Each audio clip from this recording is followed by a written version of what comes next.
ولا تموتن إلا وأنتم مسلمون يا أيها الناس اتقوا ربكم الذي خلقكم من نفس واحدة وخلق منها زوجها وبث منهما رجالا كثيرا ونساء واتقوا الله الذي تساءلون به والأرحام إن الله كان عليكم رقيبا يا أيها الذين آمنوا اتقوا الله وقولوا قولا سديدا يصلح لكم أعمالكم ويغفر لكم ذنوبكم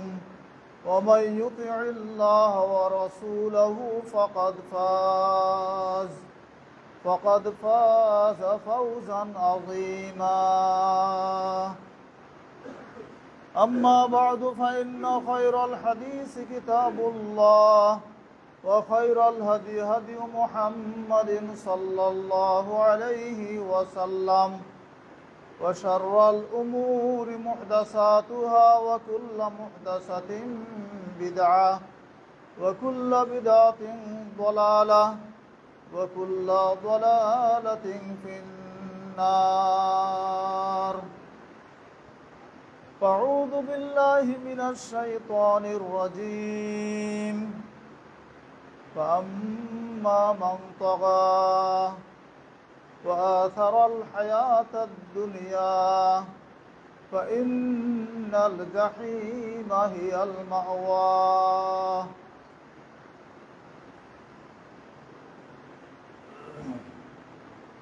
যাবতীয় হামদ ও সানা, যাবতীয় প্রশংসা বিশ্বজাহানের মালিক বিশ্বস্রষ্টা আল্লাহ রাব্বুল আলামিনের জন্য, যিনি আজকের এই পবিত্র দিনে তার এই পবিত্র গৃহে আমাদেরকে উপস্থিত হওয়ার তৌফিক দান করেছেন। সেজন্য তারই বারগাহে অন্তর থেকে শুকরিয়া আদায় করি, আলহামদুলিল্লাহ। অতঃপর দরুদ ও সালাম বর্ষিত হোক বিশ্ব মানবতার মুক্তির দূত, বিশ্ব নবী, আখির নবী, সাইয়্যিদুল মুরসালিন, খাতামুন নবিয়্যিন, নবী মুহাম্মদুর রাসূলুল্লাহ সাল্লাল্লাহু আলাইহি ওয়াসাল্লামের উপর, যার রেখে যাওয়া আদর্শ এই মানবতার মুক্তির একমাত্র পথ। আজকে আল্লাহ পাকের হুজুরে বিশেষভাবে শুকরিয়া আদায় করছি আমরা এই জন্য যে আজকের এই মসজিদে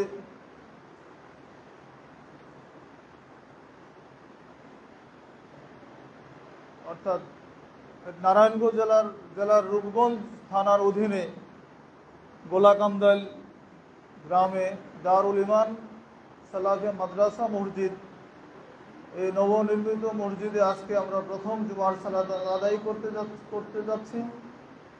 আল্লাহ রাব্বুল আলামিন এই মসজিদের নির্মাণ এবং এখানে সালাতের সুযোগ করে দিয়েছেন, এবং এই মসজিদটি যাদের সহযোগিতা নির্মিত হয়েছে, আমরা খুতবার শুরুতে তাদের জন্য দোয়া করছি, আল্লাহ পাক যেন তাদেরকে এর পূর্ণ জাযা দান করেন। অতঃপর আল্লাহ পাকের শুকরিয়া আবারও আদায় করছি এই এলাকায় একটি সুন্দর মসজিদ হওয়ার এবং এখানে দ্বীনি আলোচনার, দ্বীনি দাওয়াতের যে একটি মার্কাজ হিসাবে এটি আজকে থেকে নতুন উদ্যমে যে নতুনভাবে সূচনা হচ্ছে, এই জন্য আল্লাহ পাকের শুকরিয়া আদায় করছি, আলহামদুলিল্লাহ। সম্মানিত উপস্থিতি, আমি আজকের খুতবায় দুটি আয়াতে কারিমা তিলাওয়াত করেছি সূরাতুন নাবা থেকে। এই দুটি আয়াতের মধ্যে আল্লাহ রাব্বুল আলামিন জাহান্নামে মানুষ কেন যায়, জাহান্নামে যাওয়ার অন্যতম দুটি কারণ, দুটি বৈশিষ্ট্য উল্লেখ করেছেন। যদিও এই দুইটি বৈশিষ্ট্যের মধ্যেই তার সামগ্রিক জীবনটা নিহিত আছে। আমরা প্রত্যেকেই জান্নাতে ছিলাম, জান্নাত থেকে আমরা দুনিয়াতে নেমে এসেছি, আবার আমাদেরকে জান্নাতে যেতে হবে। জান্নাত থেকে এসেছি, জান্নাতে যাওয়ার জন্য প্রস্তুতি নিতে হবে। এই প্রস্তুতির জন্য হচ্ছে দুনিয়ার জীবন। কতদিন প্রস্তুতির সুযোগ পাবো এটা কোনো নির্ধারিত দিনক্ষণ লেখা নাই। একটা অজানা সময় আল্লাহ সুবহানাহু ওয়া তাআলা দিয়েছেন। যেহেতু আমরা জানি না, সেই জন্য প্রতিটা মুহূর্তেই আমাদের প্রস্তুত থাকতে হবে। যে কোনো সময় আমাদের হায়াত শেষ হয়ে যাবে, যে কোনো সময় মালাকুল মউত আমাদের সামনে উপস্থিত হয়ে যাবে। এই চোখ দিয়ে মালাকুল মউতকে আমরা দেখব, তখন আমাদের আর করার কিছু থাকবে না। ফাইদা জাআ আজালুহুম লা ইস্তাখিরুনা সাআতা ওয়া লা ইস্তাকদিমুন। আল্লাহ সুবহানাহু ওয়া তাআলা বলে দিয়েছেন, যখন নির্ধারিত সময় এসে যায় তখন একটু আগেও হবে না, একটু পরেও হবে না, ঠিক নির্ধারিত সময়েই আমাদের জান কবজ হয়ে যাবে, আমাদেরকে চলে যেতে হবে। জান্নাতে যাওয়ার জন্যই বা উম্মতকে জান্নাতের দিকে নিয়ে যাওয়ার জন্যই আল্লাহ রাসূল সাল্লাল্লাহু আলাইহি সাল্লামের সকল প্রচেষ্টা নিয়োজিত ছিল। তিনি দিকভ্রান্ত মানবতাকে সঠিক দ্বীনের পথ দেখিয়েছেন। তিনি পথভ্রষ্ট মানুষগুলোকে হেদায়েতের পথ দেখিয়েছেন কোরআনের আলোকে, এলাহি বিধানের আলোকে।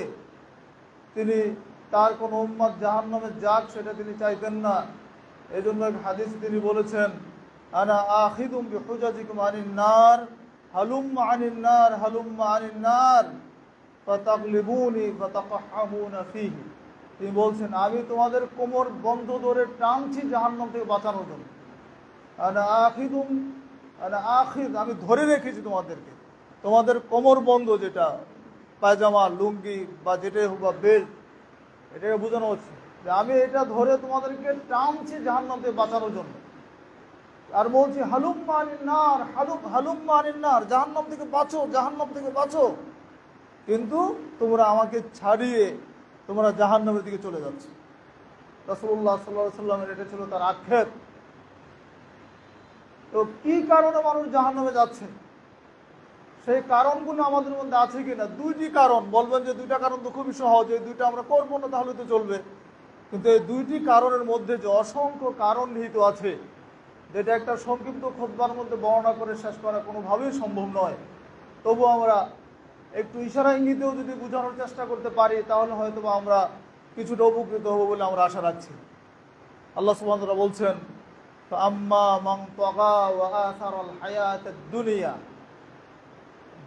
যে ব্যক্তি সীমা লঙ্ঘন করলো, তো আসারাল হায়াতাদ দুনিয়া, এবং দুনিয়ার জীবনকে অগ্রাধিকার দিল, ফাইনাল জাহিমা হিয়াল মাওয়া, তার ঠিকানা হলো জাহান্নাম। দেখেন, কারণ কিন্তু খুবই সিম্পল, দুইটা কারণ। আম্মা মান তাগা, যে কি করলো, সীমা লঙ্ঘন করলো। আরেকটা হচ্ছে যে তো আসারাল হায়াতাদ দুনিয়া, দুনিয়াকে অগ্রাধিকার দিল, অর্থাৎ দুনিয়া পূজারী, যে দুনিয়া নিয়ে পাগল। তাহলে দুটি বিষয়, এখানে দুইটা পার্টে যদি আমরা আলোচনা করি, তাহলে এক নম্বর বিষয় আলোচনা করতে হবে তাগা, সীমা লঙ্ঘন। আর তাগার শব্দের অর্থটা কি? তাগার শব্দের অর্থ হচ্ছে তাজাওয়াজাল হাদ আনিল ইসিয়ান, অবাধ্যতার মাধ্যমে সীমা লঙ্ঘন করা। অন্য জায়গায় আছে জাওয়াজাল হাদ আনিল কুফরি ওয়াল ইসিয়ান, কুফরি এবং অবাধ্যতার মাধ্যমে যে সীমা অতিক্রম করে, এটার নাম হচ্ছে তাগা। এই তাগা শব্দটি কোরআন মাজিদে বিভিন্ন জায়গায় এসেছে এবং অন্যান্য নবী রাসূলদের ক্ষেত্রেও এসেছে। আল্লাহ সুবহানাহু ওয়া তাআলা যেমন ফেরাউনের নিকটে মূসাকে প্রেরণ করলেন এবং তার ভাইকে পাঠালেন, সেখানেও তিনি এই শব্দটা নিয়ে এসেছেন, ইযহাবা ইলা ফিরআউনা ফাইন্নাহু তাগা। তোমরা দুইজনে তার ফেরাউনের কাছে যাও। কারণ কি? সে সীমা লঙ্ঘন করেছে। ফেরাউন সীমা লঙ্ঘন করেছে, সে কুফরি করেছে। তোমরা দুই ভাই সেখানে যাও। মূসা এবং হারুনকে আল্লাহ বললেন, ইযহাবা ইলা ফিরআউনা ইন্নাহু তাগা ফাকুলা লাহু কাওলান লাইয়িনা, আর তোমরা দুইজনে গিয়ে তার সাথে নম্র ভাষায় কথা বলো। এখানে দাওয়াতের একটা পদ্ধতি কিন্তু স্পষ্ট হয়ে গেছে। দাওয়াত দিতে গেলে খুব কঠোর মেজাজ নিয়ে, খুব উগ্র ভাব নিয়ে দাওয়াত দেওয়া যায় না, নম্রতার সাথে দাওয়াত দিতে হয়। ওয়াকুলা লাহু কাওলান লাইয়িনা লাআল্লাহু ইয়াতাযাক্কারু আও ইয়াখশা, তোমরা তার সাথে গিয়ে নম্র আচরণ করো, ভদ্রোচিতভাবে কথা বলো, আশা করা যায় সে উপদেশ গ্রহণ করবে অথবা ভয় পাবে। তাহলে এই তাগা শব্দটি কোরআন মাজিদের বিভিন্ন জায়গায় এসেছে। নূহ আলাইহিস সালামের প্লাবনের সময় আল্লাহ বললেন, যখন পানি সেখানেও ত্বকা, যখন পানি তার মানে উঠলো অর্থাৎ সীমা অতিক্রম করলো, পানির যে ধর্ম স্বাভাবিকতা চেঞ্জ করে দিয়ে যখন পানি দেখা যায় নিচ থেকে পানি উঠছে, অর্থাৎ আপনার প্রত্যেক জায়গা থেকে মাটি থেকে পানি উঠতেছে, তারপর চুলা দেখা যাচ্ছে চুলা থেকেও পানি উঠছে, যখন প্লাবন হলো তখন সব জায়গা থেকে পানি উঠতে শুরু করে দিল। সেখানে আল্লাহ বলছেন আম্মাল মা ত্বকা, পানি যখন সীমা অতিক্রম করলো, সে যখন উঠতে শুরু করলো, তখন আল্লাহ বললেন কি আমি তোমাদেরকে নৌকায় আরোহণ করালাম, যে নূহের কিস্তির কথা আসছে আয়াতের মধ্যে, সেখানেও কিন্তু ত্বকা শব্দ এসেছে। তাহলে সামগ্রিকভাবে ত্বকা শব্দের মিনিং হচ্ছে যে সীমা লঙ্ঘন করে। এখন প্রশ্ন হচ্ছে সীমা লঙ্ঘনটা কিভাবে আমরা করছি। যেহেতু সীমা লঙ্ঘনের বিষয় এসেছে, বুঝতে হবে শরীয়ত একটা সীমা আমাদেরকে দিয়েছে, এই সীমার মধ্যে আমাদের থাকতে হবে, এর বাইরে যাওয়া যাবে না। এখানে যদি আমরা পার্ট বাই পার্ট আলোচনা করতে যাই, তাহলে ঈমানের ক্ষেত্রে সীমা লঙ্ঘন করছি আমরা, আকীদার ক্ষেত্রে সীমা লঙ্ঘন করছি, আমলের ক্ষেত্রে সীমা লঙ্ঘন করছি, মুআমালাতের ক্ষেত্রে সীমা লঙ্ঘন করছি। প্রত্যেকটা ক্ষেত্রে দেখবেন সীমা অতিক্রম করে যাচ্ছে। অর্থাৎ শরীয়তের যে গণ্ডি আছে, কোরআন এবং সহিহ সুন্নাহর যে নির্দেশনা আছে, তার বাইরে আমরা নিজের মতো চলি, এটাই হচ্ছে সীমা লঙ্ঘন। ঈমানের ক্ষেত্রে সীমা লঙ্ঘন হচ্ছে, ঈমানের অর্থ আমরা অনেকে বুঝি না। ঈমান আমরা মনে করে নিয়েছি যে কালেমা পড়লে আমরা মুমিন হয়ে গেলাম, আল্লাহর প্রতি ঈমান আনলাম মানে আমাদের ঈমান পাকাপোক্ত হয়ে গেল, আমলের প্রয়োজন নেই। কিন্তু ঈমানের সাথে আমলের যে সম্পর্ক আছে, আল ঈমান ও তাসদীকু বিল জিনান ওয়াল ইকরারু বিল লিসান ওয়াল আমাল বিল আরকান, অন্তরের বিশ্বাস, মুখের স্বীকৃতি, কর্ম বাস্তবায়ন, এই তিনটার সমন্বিত রূপ হচ্ছে ঈমান, যেটা আমলে বৃদ্ধি পায় এবং অবাধ্যতা যেটা হ্রাস পায়, কমে যায়।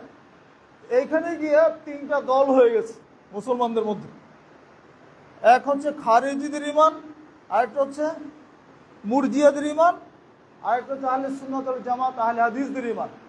খারিজিদের ঈমান হচ্ছে সেটা কি? বিশ্বাস, স্বীকৃতি, কর্ম। বললাম তিনটা, অন্তরের বিশ্বাস, মুখের স্বীকৃতি এবং আমল। এই তিনটাই হচ্ছে খারিজিদের কাছে মূল। এই তিনটার কোনো একটার যদি ঘাটতি হয় তাহলে সে কাফের। এই জন্য খারিজি অর্থাৎ যারা বিশেষ করে উগ্রপন্থী, যারা চরমপন্থী, যারা তারা খারিজি আকীদার, তাদের দৃষ্টিতে কেউ কবিরা গুনাহ করলে সে কাফের, তাকে হত্যা করা জায়েজ। এই জন্য যত জঙ্গি টঙ্গি সৃষ্টি হয়েছে এই আকীদা থেকে, এবং এই খারিজিরা হযরত আলী রাদিয়াল্লাহু আনহুকে কাফের ফতোয়া দিয়ে তাকে হত্যা করেছিল। এই আকীদার, এই ঈমানের মানে ভুল ব্যাখ্যার কারণে, ঈমানের ক্ষেত্রে সীমা লঙ্ঘনের কারণে। আর মুরজিয়া যারা, তাদের দৃষ্টিতে ঈমান অর্থ হচ্ছে স্বীকৃতি বা বিশ্বাস, আমলের কোনো প্রয়োজন নেই। তাহলে খারিজিদের ঠিক উল্টাটা হচ্ছে মুরজিয়াদের ঈমান। তারা বলছে যে ঈমান শুধু বিশ্বাস করলেই চলবে, আমলের বিষয়টা ঈমানের সাথে ধর্তব্য না। এই জন্য যুগে যুগে যত শৈথিল্যবাদী মানুষ আছে তারা এই আকীদার মুরজিয়াদের অন্তর্ভুক্ত। কিন্তু আহলে সুন্নাত ওয়াল জামাতের ঈমান, যেটা আহলে হাদিসদের যে ঈমান, সেটা কি? আল ঈমান ওয়াল আসল ওয়াল আমাল ওয়াল ফারা। ঈমানটা হচ্ছে মূল, আমলটা হচ্ছে তার শাখা। ঈমানহীন আমলের যেমন কোনো মূল্য নেই, আমলহীন ঈমানেরও কোনো দাম নেই। একটা গাছ আছে, আম গাছে ফল না ধরলে এই গাছের কোনো দাম আছে? অর্থাৎ ঈমান এনেছি মনে মনে, কিন্তু আমল নেই, তাহলে এই ঈমানটা সত্যিকার ঈমান হলো না। আবার এই জন্য সে কাফের ফতোয়া তাকে দেওয়া যাবে না, সে কবিরা গুনাহগার হবে। তওবা করলে আল্লাহ তাকে ক্ষমা করে দিতে পারেন। এই জন্য ঈমানের ক্ষেত্রে যে 6টি বিশ্বাস আমাদের আছে, আমানতু বিল্লাহি ওয়া মালাইকাতিহি ওয়া কুতুবিহি ওয়া রুসুলিহি, হ্যাঁ, ওয়াল ইয়াউমিল আখিরি ওয়াল কদরি খাইরিহি ওয়া শাররিহি, এই 6টি বিশ্বাসের কোনো একটিতে যদি কারো ত্রুটি থাকে, এই 6টি বিশ্বাসের কোনো একটিতে যদি কারো ঘাটতি থাকে, তাহলে সেই ঈমান থেকে খারিজ হয়ে যাবে। বিশ্বাস আমাদের এই 6টিতে রাখতেই হবে। তো ঈমানের ক্ষেত্রে আমাদের সীমা লঙ্ঘন হয়, আকীদার ক্ষেত্রে সীমা লঙ্ঘন আছে। আকীদা হচ্ছে আসাসুল মিল্লাহ, মিল্লাতের মূল বুনিয়াদ হচ্ছে আকীদা। আকীদা যদি দুরুস্ত না হয়, আকীদা যদি মজবুত না, সঠিক না হয়, তাহলে তার আমল কবুল হবে না। আমাদের আকীদার ক্ষেত্রে আপনি দেখেন, আল্লাহ সম্পর্কে আমাদের আকীদা গোলমাল আছে, আল্লাহ রাসূল সম্পর্কে আকীদা গোলমাল আছে, আখিরাত সম্পর্কে আকীদা গোলমাল আছে। তা আমরা আকীদার যে বিষয়টা, এটা আমরা মানে আমরা কার কাছ থেকে শিখবো, আকীদা পাবো কোথায়? নিশ্চয়ই সাহাবায়ে কেরামের কাছ থেকে শিখবো, রাসূল সাল্লাল্লাহু আলাইহি ওয়াসাল্লামের কাছ থেকে শিখবো। তারা যে আকীদা পোষণ করতেন এবং কোরআন সুন্নায় যে আকীদা আছে, এর বাইরে কি আমরা নিজস্ব কোনো আকীদা পোষণ করলে সেই আকীদা দিয়ে জান্নাতে যাওয়া যাবে? প্রশ্নই আসে না। আল্লাহ সুবহানাহু ওয়া তাআলা আমাদের স্রষ্টা। আল্লাহ রাব্বুল আলামিন সম্পর্কে তিনি কোরআন মাজিদে যত কথা বলেছেন, আমাদের এর বাইরে কোনো বিশ্বাস রাখার কোনো সুযোগ নেই। আল্লাহ রাব্বুল আলামিন সম্পর্কে অনেক ভুল আকীদা সমাজে আছে, তাওহীদের অনেক ভুল আকীদা সমাজে আছে। আল্লাহর আকার আছে কি নাই, আল্লাহ কোথায় আছেন, আল্লাহ কি সর্বত্র বিরাজমান কিনা, এই বিষয়গুলি আলোচিত বিষয়, এটা আপনারা সকলে জানেন। আমরা ডিটেলসে যেতে চাই না, শুধুমাত্র বলতে চাই যে আল্লাহ সুবহানাহু ওয়া তাআলা সম্পর্কে কোরআন মাজিদ আল্লাহ যা বলেছেন এর বাইরে যাওয়ার আমাদের কোনো সুযোগ নেই। আল্লাহর আকার আছে কি নেই এই সিদ্ধান্ত আমরা কার কাছ থেকে নেব? কোরআন থেকে নেব। তো কোরআন বলছে আল্লাহর আকার আছে, আল্লাহর হাত আছে, আল্লাহর পা আছে, আল্লাহর চেহারা আছে, তাই না? কোরআন বলছে আল্লাহ কুল্লু মান আলাইহা ফান, সব কিছু ধ্বংস হবে, তোমার রবের চেহারা ধ্বংস হবে না। হ্যাঁ, আল্লাহ সুবহানাহু ওয়া তাআলা কোরআন মাজিদে বলছেন কিয়ামতের দিন আল্লাহ তার পায়ের নলা উন্মোচিত করে দেবেন, পায়ের নলা উন্মোচিত করে দেবেন, পায়ের গুছা। আল্লাহ সুবহানাহু ওয়া তাআলা সূরা কালামের মধ্যে খুলেন, সূরা কালামের 42 নম্বর আয়াত, সেখানে তিনি বলে দিচ্ছেন ইয়াউমা ইউকশাফু আন সাক ওয়া ইউদাউনা ইলা সুজুদি ফালা ইস্তাতিউন। সেদিন তিনি তার পায়ের নলা উন্মোচিত করে দিবেন, কিন্তু তারা সেজদা করতে পারবে না, যারা কাফের তারা সেজদা করতে পারবে না। একই আয়াতের ব্যাখ্যায় যদি আমরা যাই, সহিহ বুখারীতে আসছে যে আল্লাহ সুবহানাহু ওয়া তাআলা তার পায়ের নলা খুলে দিবেন, ওয়ায়াসজুদু কুল্লু মুমিন ওয়া মুমিনা, সেদিন প্রত্যেকটা মুমিন এবং মুমিনা তার পায়ে সিজদা করবে। ওয়ায়াবকা মাইয়াসজুদু ফিদ দুনিয়া রিয়া আও সুমআ, কিন্তু বাকি থাকবে তারা যারা দুনিয়াতে রিয়া এবং সুমা, মানুষকে দেখানোর জন্য যারা সিজদা করত, তারা সিজদা করতে পারবে না। ওয়ায়াযহাবু লিয়াসজুদা, তারা সিজদা করতে যাবে, কিন্তু ওয়ায়াজালু যাহরু তাবাকা ওয়াহিদা, তাদের পিঠটা একটা তক্তার মতো শক্ত হয়ে যাবে। তাহলে তারা সিজদা করতে যাবে কারা? দুনিয়াতে যারা মানুষকে দেখানোর জন্য সিজদা করত, মানুষকে দেখানোর জন্য যারা ইবাদত বন্দেগী করত, তারাও সিজদা করতে যাবে, কিন্তু পারবে না। তাদের যখন তারা বাঁকা হওয়ার চেষ্টা করবে, তখন তাদের পিঠটা একটা শক্ত তক্তার মতো হয়ে যাবে। তাহলে বোঝা যাচ্ছে আল্লাহ সুবহানাহু ওয়া তাআলার পা আছে।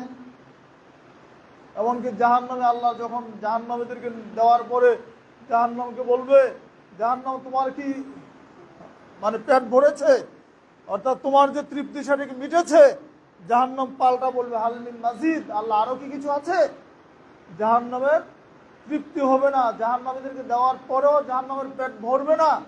তখন আল্লাহ সুবহানাহু ওয়া তাআলা তার কদম মুবারক জাহান্নামের মধ্যে রাখবেন, ফায়ানসাই বা'দু ইলা বা'দ, তখন জাহান্নামের দুই পার্শ্ব একত্রিত হয়ে যাবে, আর জাহান্নাম বলতে থাকবে কত কত, যথেষ্ট হয়েছে, যথেষ্ট হয়েছে। তাহলে বোঝা যাচ্ছে জাহান্নামের আল্লাহ সুবহানাহু ওয়া তাআলার পা আছে। এখন প্রশ্ন হচ্ছে, আল্লাহ রাব্বুল আলামিনের অঙ্গ প্রত্যঙ্গ সম্পর্কে কোরআন মাজিদে যা বলা হয়েছে এটা আকীদা, এটা আমাদের বিশ্বাস করতে হবে।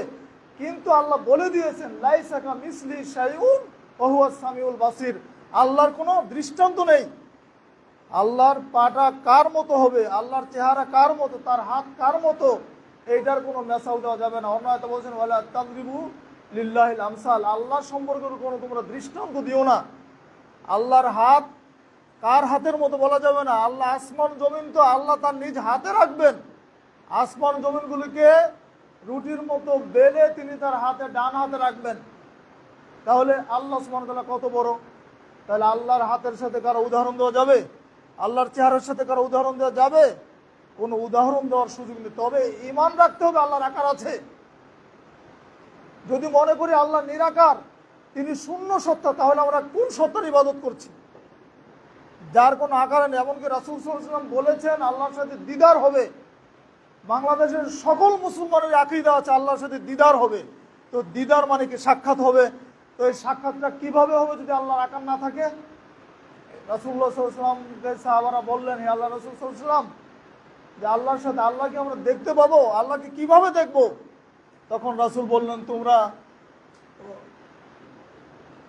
পূর্ণিমার রাতে অর্থাৎ চাঁদের 13, 14, 15 তারিখে চাঁদটা যত স্বচ্ছ হয়, পরিচ্ছন্ন হয় এবং পূর্ণাঙ্গ হয়, এই পূর্ণিমার রাতের চাঁদ দেখতে কি তোমাদের কোনো অসুবিধা হয়, কোনো কষ্ট হয়?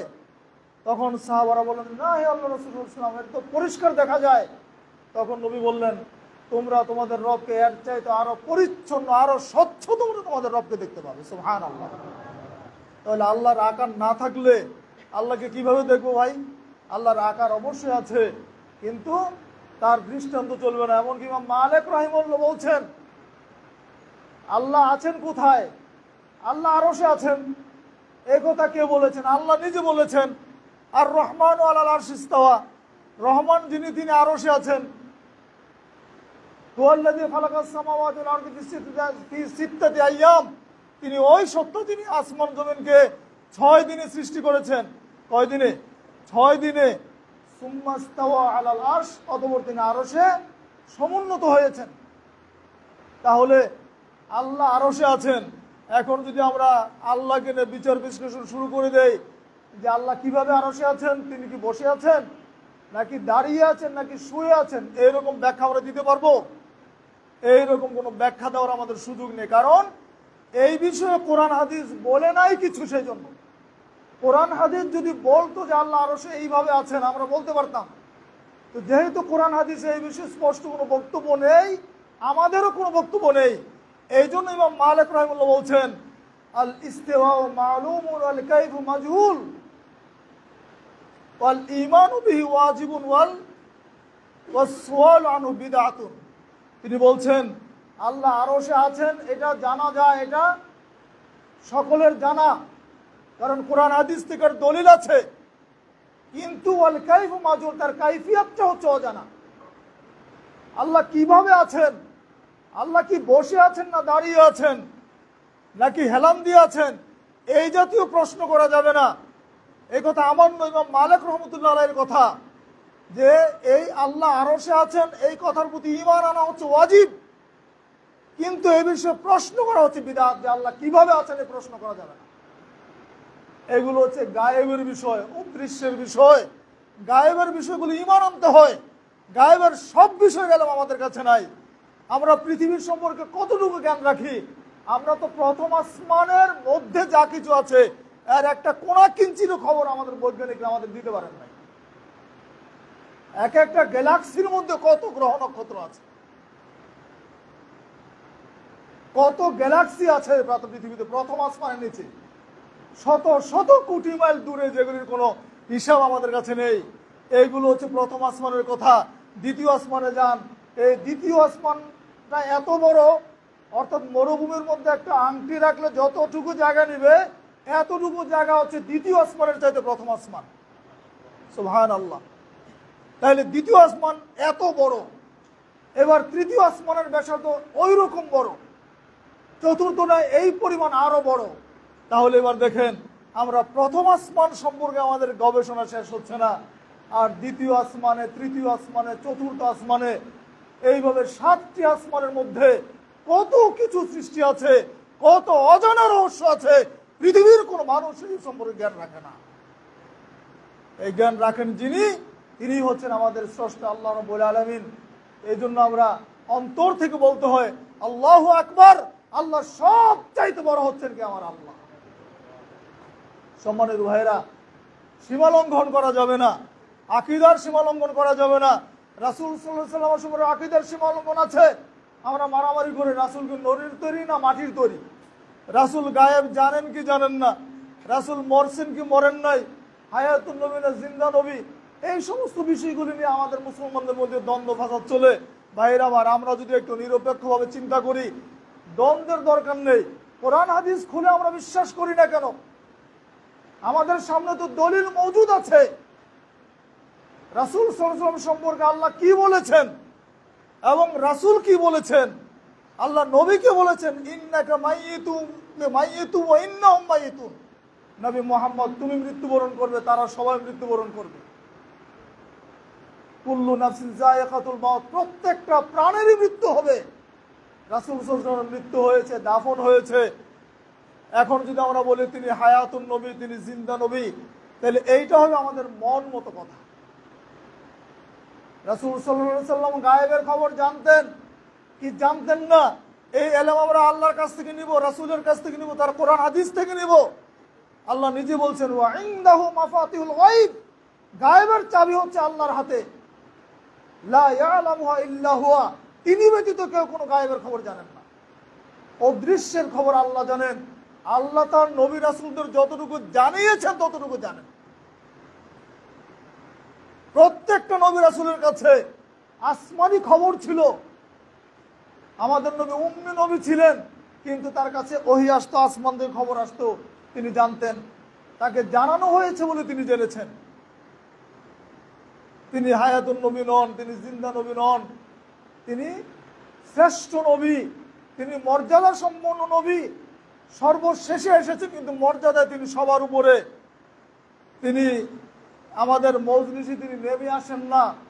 এইগুলো হচ্ছে আমাদের আকীদার ক্ষেত্রে সীমালঙ্ঘন। তিনি মাটির তৈরি নবী, নূর দিয়ে নবীকে বানানো হয় নাই। কুল ইন্নামা আনা বাশারুম মিসলুকুম ইউহা ইলাইয়া, আল্লাহ সুবহানাহু ওয়া তাআলা নবীকে বলে দিয়েছেন যে নবী তুমি বলে দাও আমি তোমাদের মতো একজন মানুষ, আমার কাছে ওহী আসে। রাসূল সাল্লাল্লাহু আলাইহি ওয়াসাল্লামের জন্ম, রাসূল সাল্লাল্লাহু আলাইহি ওয়াসাল্লামের জীবন চরিত্র যদি আমরা একটু চিন্তা করি, তাহলে এই ছোটখাটো বিষয়গুলি আমাদের মধ্যে কোনো ফিতনা থাকে না। তাহলে এই সীমালঙ্ঘনের ক্ষেত্রে আকীদা দুরুস্ত করতে হবে আমাদের। আমলের ক্ষেত্রে সীমালঙ্ঘন, আমলের ক্ষেত্রে কম বেশি করা যাবে না। আমলের ক্ষেত্রে সীমালঙ্ঘন যেইটুকু কোরআন হাদিসের মধ্যে আছে ততটুকুই করতে হবে। একজন সাহাবী আল্লাহর নবীর কাছে এসে বললেন, হে আল্লাহর রাসূল, তাহারাত কি, ওযু কিভাবে করব আমাকে দেখিয়ে দেন। রাসূল সাল্লাল্লাহু আলাইহি ওয়াসাল্লাম পানি নিলেন পাত্রতে, তিনবার তিনি প্রত্যেকটা অঙ্গ তিনবার করে ধুইলেন।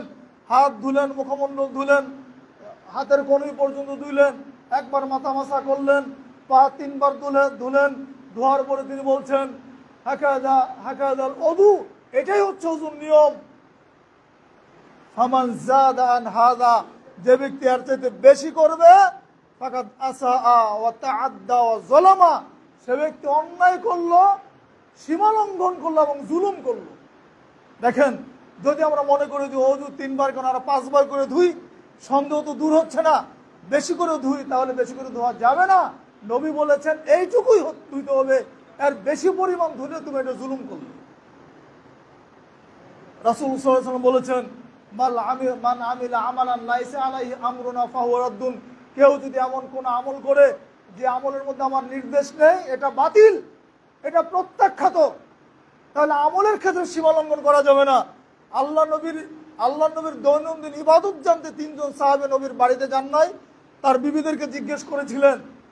যখন রাসূলের ইবাদত শুনলেন, শোনার পরে তারা তিনজন প্রতিজ্ঞা করেছিলেন।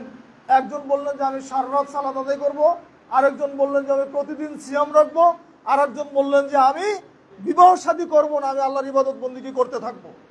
বলেন তো, বাহ্যিক দৃষ্টিতে যদি আমরা দেখি, তাহলে তাদের এই নিয়তটা খারাপ বলার কোনো সুযোগ আমাদের নেই। তারা নেকি উপার্জনের জন্য ভালো নিয়ত করেছিল, কিন্তু রাসূল সাল্লাল্লাহু আলাইহি ওয়াসাল্লাম এটা মেনে নেন নাই। তিনি তাদের কাছে এসে যখন জিজ্ঞেস করলেন, তখন তারা এই কথা বলার পরে রাসূল তাদেরকে ধমক দিলেন। তিনি বললেন, দেখো আমি রাসূল, লাকিন্নি আনা আখশা আলাইকুম ওয়া আতকা, আমি তোমাদের চাইতে আল্লাহকে বেশি ভয় করে, আমার তাকওয়া তোমাদের চাইতে বেশি, কিন্তু আমি আনা উসাল্লি ওয়া আরকুদ, আমি সালাত আদায় করি আবার ঘুমাই। তো আসুম ওয়া উফতির, আমি সিয়াম রাখি, সিয়াম ছেড়ে দেই, টানা করে সারা মাস আমি কখনো সিয়াম রাখি না। ও আতাজাওয়াজুন নিসা, আমি বিবাহ শাদী করেছি, আমার সংসার আছে। এইটুকু বলার পর তিনি বললেন, ফামার রাগিবান সুন্নতি ফালাইসা মিন্নি, যে ব্যক্তি আমার সুন্নাতের বিরোধিতা করবে, আমার সুন্নাত মেনে চলবে না, সে ব্যক্তি আমার উম্মত থাকতে পারবে না। এত বড় চূড়ান্ত ধমক তিনি দিলেন। কাকে দিলেন? কোন অমুসলিমকে দিয়েছেন? তার উম্মতকে দিয়েছেন, তার অনুসারীদেরকে দিয়েছেন, যারা নেকির জন্য বেশি ইবাদত করতে চায় তাদেরকে দিয়েছেন। সীমালঙ্ঘন করা যাবে না। যদি মনে করি জুমার সালাত 2 রাকাত, এত কষ্ট করে দূর দূরান্ত থেকে আসলাম, 2 রাকাত সালাত পড়লে কি পুষায় নাকি? আমরা 4 রাকাত সালাত আদায় করবো আজকে, চলবে? করতে পারবো না। কারণ ইবাদতটা হচ্ছে তাওকিফি, আল্লাহর পক্ষ থেকে। তার রাসূলের পক্ষ থেকে যেটুকু আমরা পাবো এইটুকু ইবাদত, এর বাইরে যা করা হবে এগুলির নাম ইবাদত নয়।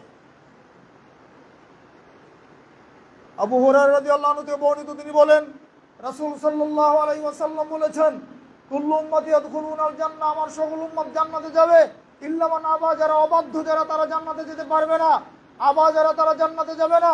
সাহাবা একরাম জিজ্ঞেস করলেন, মানিল আবা ইয়া রাসূলুল্লাহ, হে আল্লাহর রাসূল সাল্লাল্লাহু আলাইহি ওয়াসাল্লাম, আবা কারা? যারা অসম্মত, অবাধ্য তারা কারা? তখন রাসূল বললেন, মান আতাআনি দাখালাল জান্নাহ ওয়া মান আসানি ফাকাত আবা, যে ব্যক্তি যারা আমার আনুগত্য করবে তারা জান্নাতে যাবে, আর যারা আমার আনুগত্য করবে না, আমার অবাধ্যতা যারা করবে এদের পরিচয় হচ্ছে আবা, এই আবারা জাহান্নামী হয়ে যাবে। তাহলে ইবাদতের ক্ষেত্রে সীমা লঙ্ঘন করা যাবে না, সুন্নাত মতো ইবাদত করতে হবে। রাসূল সালাতের ক্ষেত্রে বললেন, সল্লু কামা রাআইতুমুনি উসাল্লি, হে আমার উম্মত শুনে রেখো, আমি যেভাবে সালাত আদায় করতে দেখেছি, আমাকে দেখেছো, তোমরা ঠিক সেইভাবে সালাত আদায় করো। হজ্জের ক্ষেত্রে তিনি বললেন, খুদু আন্নি মানাসিকাকুম, হে আমার সাহাবীরা শুনে রেখো, আমার কাছ থেকে হজের নিয়মটা শিখে নাও। হতে পারে আগামী বছর আমি আর হজ করতে পারবো না, এটাই হয়তো আমার জীবনের সর্বশেষ হজ হয়ে যেতে পারে, কাজে আমার কাছ থেকে হজ্জের যে বিধানগুলো আছে এইগুলো তোমরা আমার কাছ থেকে শিখে নাও। রাসূল সাল্লাল্লাহু আলাইহি ওয়াসাল্লাম প্রত্যেকটা ইবাদতের ক্ষেত্রে তার কাছ থেকে শিখে নেওয়ার নির্দেশ আমাদেরকে দিয়েছেন। কিন্তু দুর্ভাগ্য, আমরা নিজের মন মতো ইবাদত করি, আমরা বাপদাদার ঐতিহ্য ছাড়তে চাই না। আমরা নিজেদের তৈরি করা আমল যদি হয়, যার কোনো ভিত্তি নেই, যার কোনো দলিল খুঁজে পাওয়া যায় না, এইরকম আমল আমরা চালু রাখি সামাজিকতার দোহাই দিয়ে, এইরকম আমল আমরা চালু রাখি আমাদের দলীয় দোহাই দিয়ে, আমাদের তরিকার দোহাই দিয়ে। মনে রাখবেন, তরিকা কোনোদিন আমাকে জান্নাতে নিতে পারবে না। রাসূল সাল্লাল্লাহু আলাইহি সাল্লামের আনুগত্য ছাড়া, আল্লাহর নবীর আনুগত্য ব্যতীত তার সুপারিশ পাওয়ার কোনো সুযোগ পাওয়া যাবে না। সেদিন তিনি বলবেন, সোকান সোকান লিমান গায়রা বাদি, যারা বিদআত তৈরি করবে তাদেরকে হাউজে কাউসারের পানি পান করানো হবে না।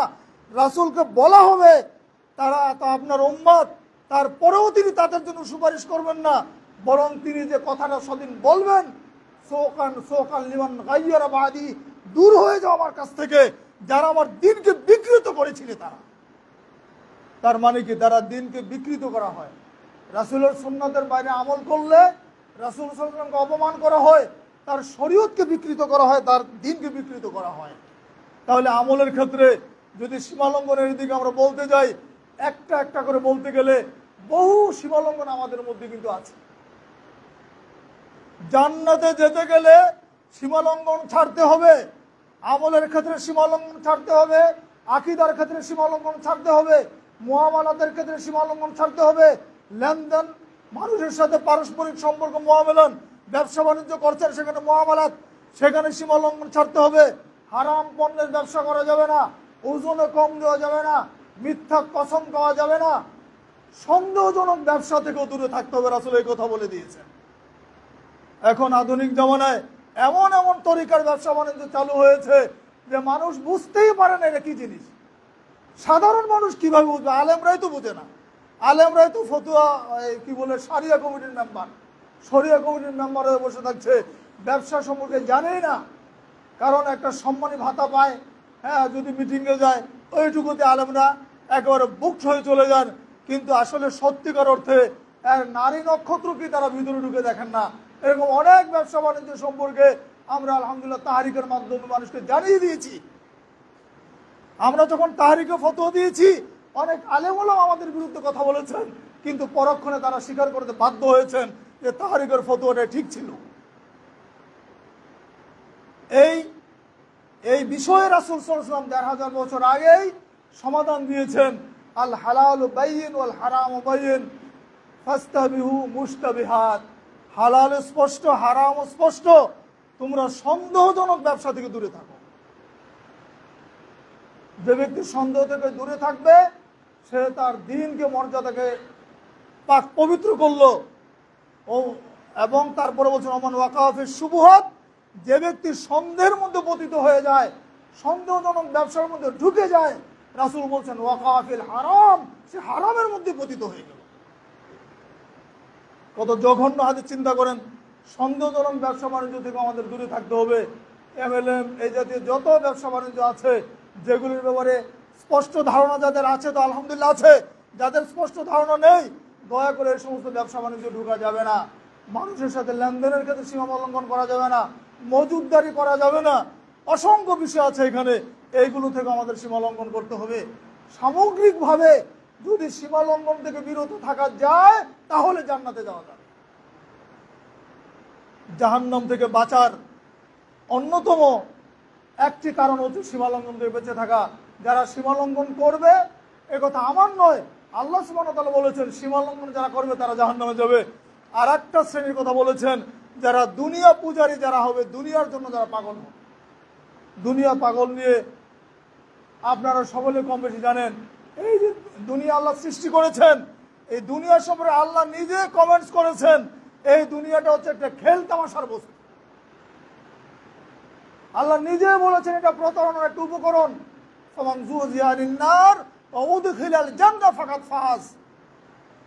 যাকে জাহান্নাম থেকে মুক্তি দেওয়া হয়েছে এবং জান্নাতে প্রবেশ করানো হয়েছে, সে সফলতা লাভ করেছে। আমাল হায়াতুদ দুনিয়া ইল্লা মাতাউল গুরুর। এই দুনিয়াটা হচ্ছে একটা প্রতারণার বস্তু, এ কথা আল্লাহ সুবহানাহু ওয়া তাআলা নিজে বলেছেন। আমাদ দুনিয়া ইল্লা লাইবু ওয়া লাহু। অন্য আয়াতে বলছেন এটা একটা খেলার বস্তু, খেলনার বস্তু, খেলতামাশা একটা বস্তু হচ্ছে দুনিয়া। দুনিয়াটা ধ্বংস হয়ে যাবে, দুনিয়া নির্ধারিত সময়ের পরে দুনিয়া ধ্বংস হয়ে যাবে। কাজে এই দুনিয়ার জন্য যারা ব্যস্ত হয়ে যাবে, দুনিয়ার মূল্য আল্লাহ সুবহানাহু ওয়া তাআলার কাছে এত তুচ্ছ, এত নগণ্য। যেমন রাসূলুল্লাহ সাল্লাল্লাহু আলাইহি ওয়াসাল্লাম বলেছেন, লাউ কানাতিদ দুনিয়া তা'দিলু ইনদাল্লাহি জানাহা বাউদা। যদি আল্লাহর কাছে দুনিয়ার মূল্য, দুনিয়ার দাম যদি একটা মাছির ডানার সমান হতো। একটা মাছি আল্লাহর একটা অপ্রয়োজনীয় সৃষ্টি, তাই না? একটা মাছির যদি একটা ডানা বা পাখনা, পাখা যেটাকে আমরা বলি, এই পাখা বা ডানার সমান যদি দাম হতো এই গোটা দুনিয়ার, আল্লাহ রাসূল বলছেন কি, মা সাকা কাফিরা মিনহা শারবাতা মায়। আল্লাহ রাব্বুল আলামিন এই দুনিয়াতে কোনো কাফেরকে এক ঢোক পানিও পান করতে দিবেন না। তার মানে কি, দুনিয়ার কোনো দাম আল্লাহর কাছে নেই, এই জন্য এখানে সবাই মিলেমিশে চলে। এইখানে এই জন্য কাফেররা এখানে নেতৃত্ব করতে পারে, এই জন্য বাতিল শক্তি এখানে শক্তিশালী হয়। কিন্তু বলেন তো, আখেরাতে কি কোনো কাফের কোনো সুযোগ পাবে? কাফেররা কোনোদিন এক ঢোক পানি আখেরাতে পাবে? পাবে না। রাসূলুল্লাহ সাল্লাল্লাহু আলাইহি ওয়াসাল্লাম শুয়ে আছেন খালি বিছানার মধ্যে, খালি বিছানা, চাটাইয়ের বিছানা, রাসূলের খালি গায়ে শুয়ে আছেন। যখন উঠলেন তার শরীরে ওই বেতের দাগগুলি পড়ে গেল।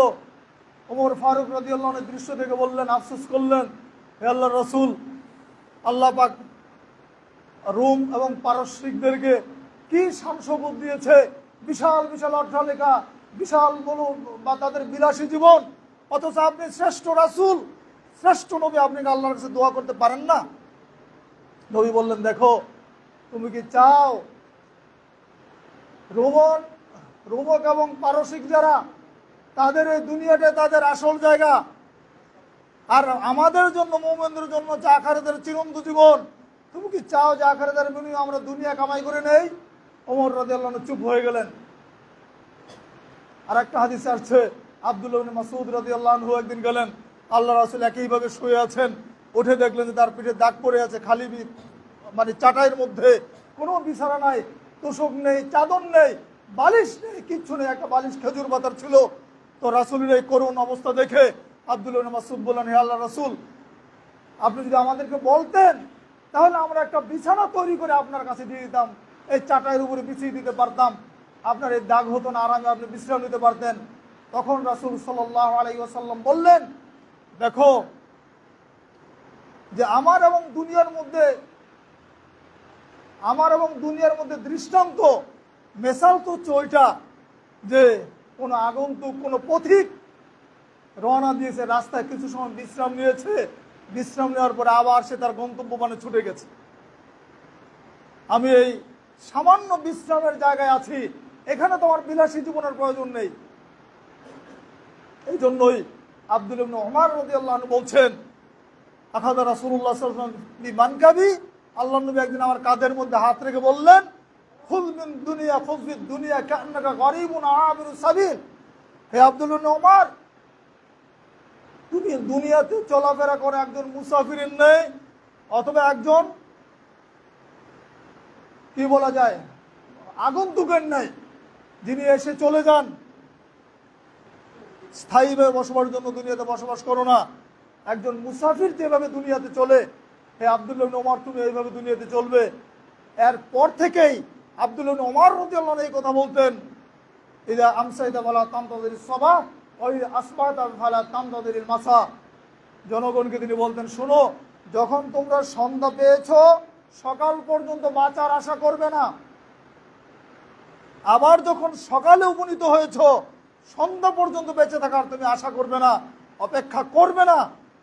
তোমার কোনো নিশ্চয়তা নেই যে তুমি সকালে বেঁচে আছো, তুমি সন্ধ্যা পর্যন্ত বাঁচবে কিনা। এইরকম একটা অজানা সময় কিন্তু আল্লাহ পাক আমাদেরকে দিয়ে দিয়েছে। তো যাই হোক, এই বিষয়গুলো আমাদের খেয়াল করতে হবে। দুনিয়াকে যদি অগ্রাধিকার দেয়, ওয়াল আখিরাতু খায়রু ওয়া আবকা, আল্লাহ সুবহানাহু ওয়া তাআলা স্পষ্ট বলে দিয়েছেন আখিরাতটা হচ্ছে স্থায়ী এবং উত্তম। আখিরাতটা হচ্ছে চিরস্থায়ী জীবন। দুনিয়ার তুলনায় আখিরাতের জীবনের সময়সীমা বলতে আল্লাহ উদাহরণ দিয়েছেন যে তোমাদেরকেও সমুদ্রের পানির মধ্যে আঙ্গুল ঢুকিয়ে দেখো, অথবা আঙ্গুলটা ওঠাক, ফালিয়ানজুর বিমা ইয়ারজি, সে তাকিয়ে দেখুক তো তার আঙ্গুলের সাথে কি এসেছে। সমুদ্রের পানির মধ্যে আঙ্গুল ঢুকানোর পরে আঙ্গুলটা উঠালে কি দেখা যাবে? 1 ফোঁটা বা 2 ফোঁটা পানি। তাহলে সমুদ্রের এই বিশাল পানি রাশির তুলনায় এই আঙ্গুলের সাথে ফিরে আসা এই 1 ফোঁটা বা 2 ফোঁটা পানি হচ্ছে এই দুনিয়ার জীবন। সুবহানাল্লাহ। তাহলে এই আখিরাতের এই চিরন্ত জীবন হচ্ছে সমুদ্রের পানি। সমুদ্রের পানি কি শুকানো যাবে? কোনো মেশিন টেশিন লাগিয়ে সারা পৃথিবীর সমস্ত যন্ত্র একত্রিত করে যদি শুকানোর চেষ্টা করা হয়, সমুদ্রের পানি কি শুকাতে পারবেন? তাহলে সমুদ্রের পানি যেমন শুকানো সম্ভব নয়, আখিরাতের জীবনও কোনোদিন শেষ হবে না। সুবহানাল্লাহ। সেই আখিরাতের চিরন্তন জীবন আমাদের সামনে অপেক্ষা করছে। সেই আখিরাতের জন্যই দুনিয়া করতে হবে, দুনিয়ার জন্য আখিরাত করা যাবে না। সম্মানিত ভাইরা আমার, আখিরাতের প্রস্তুতি নিতে হবে। বুদ্ধিমান মানুষ তারাই যারা তার নিজের ঠিকানার চিন্তা করে, দুনিয়ার এই ক্ষণস্থায়ী জীবনের চিন্তা যারা করে না। আলহামদুলিল্লাহ, আজকের এই মাদ্রাসা এই মসজিদ এখানে আজকে উদ্বোধন হলো, আল্লাহ পাকের শুকরিয়া আদায় করছি। এখানে আপনাদের সার্বিক সহযোগিতায় এখানে একটা বড় ধরনের দ্বীনী প্রতিষ্ঠান যদি হয়, এটা আমাদের সকলের জন্য সাদাকায়ে জারিয়া হবে ইনশাআল্লাহ।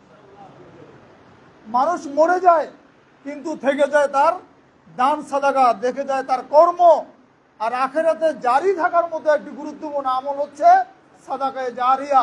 আমি যদি মসজিদ করে যাই, মাদ্রাসা করে যাই, এইগুলো কিয়ামত পর্যন্ত চলবে ইনশাআল্লাহ। যত মানুষ এখানে সালাত আদায় করবে, যত মানুষ দিন শিখবে, তাদের দিন শিখা, দিনের দাওয়াত দেওয়া, দিনী ময়দানে সমাজে কাজ করার পিছনে যত নেকি তারা পাবেন, তাদের নেকির একটা অংশ আমি যে 10 টাকা দিয়েছিলাম আমিও পাবো ইনশাআল্লাহ। এই কথা রাসূল সাল্লাল্লাহু আলাইহি ওয়াসাল্লাম নিজেই বলে গেছেন। এই জন্য সময় থাকতে আমরা আল্লাহর দ্বীনের জন্য কিছু করে যাওয়ার চেষ্টা করবো ইনশাআল্লাহ। যখন সময় শেষ হয়ে যাবে